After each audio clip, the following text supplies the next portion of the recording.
S K. সুর চৌধুরীর গোপন ভল্টের সন্ধান। আসলে এরা ব্যাংক ডাকাত। এরা হলো ব্যাংক ডাকাতদের সর্দার। মানে কেন্দ্রীয় ব্যাংকের যেহেতু ডেপুটি গভর্নর পদে ছিলেন, এদেরকে সর্দারই বলবো।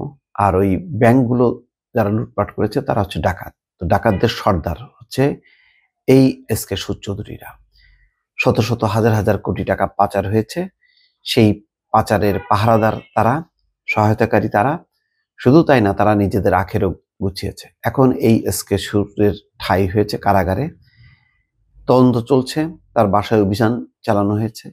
ক্যাশ টাকা পাওয়া গেছে প্রায় 17 লাখ টাকা, এবং তার যে বিভিন্ন ডিপোজিট প্রায় 3 থেকে 4 কোটি টাকা পাওয়া গেছে। সবচেয়ে গুরুত্বপূর্ণ যে বাংলাদেশ ব্যাংকে তার নামে একটা ভল্টের সন্ধান পাওয়া গেছে। এটি এখন বাংলাদেশ ব্যাংকের বা সরকারের অনুমোদন নিয়ে তদন্তকারীরা সেই ভল্ট খুলবেন। ধারণা করা হচ্ছে যে বিপুল পরিমাণ অর্থ সম্পদ, স্বর্ণালংকার এই ভল্টে জমা আছে।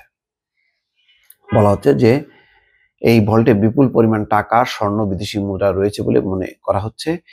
দুদক এই সূত্র বলেছে। এস.কে. সুরের যেই বাসায় অভিযান চালিয়েছে, বিলাসবহুল ফ্ল্যাটে পাওয়া গেছে নানা মূল্যবান সম্পদ। অভিযানের সাথে সংশ্লিষ্টরা বলছেন নির্বাহী ম্যাজিস্ট্রেটের উপস্থিতিতে ওই টাকা গণনা করা হয়। বাসায় মূল্যবান 36টি সম্পদের তালিকা জব্দ করা হয়। সোমবার ওই টাকা আদালতে জমা দেওয়া হবে। একই সঙ্গে বাংলাদেশ ব্যাংকে থাকা এস.কে. সুরের নিজস্ব ভল্ট খোলার জন্য আদালতে আবেদন পেশ করা হবে। উদ্ধার টাকার ব্যাপারে আদালত যে সিদ্ধান্ত দেবে, দুদক সেই সিদ্ধান্ত বাস্তবায়ন করবে। আর ভল্ট খোলার আদেশ পাওয়া গেলে আজই ম্যাজিস্ট্রেটের উপস্থিতিতে দুদকের বিশেষ টিম কেন্দ্রীয় ব্যাংকে গিয়ে ভল্ট খুলবে।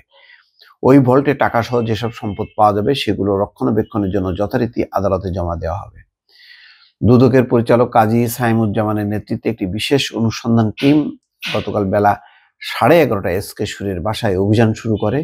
শেষ হয় বিকাল 4টায়। তল্লাশির সময় একই সঙ্গে বাংলাদেশ ব্যাংকের লকারের সন্ধান পাওয়া যায়। লকারটি কোনোভাবে যাতে খোলা বা স্থানান্তর না হয় এমন নির্দেশনা দিয়েই গতকাল কেন্দ্রীয় ব্যাংকের লকারের দায়িত্বে থাকা নির্বাহী পরিচালক আমজাদ হোসেনের কাছে আবেদন পাঠিয়েছে দুদক। দুদকের এই কর্মকর্তা বলছে, আদালতের অনুমতি নিয়ে এই কমিশন লকারটি খুলতে চায়। দুর্নীতি মামলার কোনো আসামির অর্থ সম্পদ সংরক্ষণ করা খোদ কেন্দ্রীয় ব্যাংকের ব্যক্তিগত লকার এই প্রথম খুলতে যাচ্ছে দুদক। কেন্দ্রীয় ব্যাংকের উচ্চ পদস্থ কর্মকর্তা হয়ে নিজের প্রতিষ্ঠানেই অপরাধলব্ধ অর্থ সংরক্ষণ করেছেন এস.কে. সুর। তার নিজেই সেই কেন্দ্রীয় ব্যাংকের ভল্ট সে একটা নিয়ন্ত্রণে নিয়েছে এস.কে. সুর, এবং দুর্নীতির সেই টাকা বা সম্পদ সেখানে হয়তো জমা আছে। একাধিক আর্থিক প্রতিষ্ঠানে অর্থ লোপাটকারী পি.কে. হালদারের দুর্নীতির সহযোগী ছিলেন তিনি। 5 থেকে 6 হাজার কোটি টাকা লোপাট করেছে তার অন্যতম সহযোগী তিনি। হালদারকে অবাধে দুর্নীতি করার সুযোগ করে দিয়েছেন। বিনিময়ে এস.কে. সুর মোটা অঙ্কের মাসহারা পেতেন, উপঢৌকন হিসেবে পেতেন নানা মূল্যবান সম্পদ। দুদকের মামলায় গ্রেপ্তার হয়ে সুর বর্তমানে কারাগারে আছেন, আর হালদার বর্তমানে ভারতের জেলে আছেন। জেল থেকে কয়েকদিন আগে তিনি জামিন পেয়েছেন। নির্ধারিত সময় সম্পদ বিবরণী দাখিল না করায় গত বছরের 23শে ডিসেম্বর এস.কে. সুর, তার স্ত্রী সুপর্ণা সুর চৌধুরী ও মেয়ে নন্দিতা সুর চৌধুরীর বিরুদ্ধে নন সাবমিশন মামলা করে দুদক। এই মামলা তদন্ত চলছে। আদালতে মামলার যে চার্জশিট দেওয়া হবে তাদের বাসা থেকে পাওয়া নগদ টাকা, সম্পদ, লকারের অর্থ সম্পদ উল্লেখ করা হবে।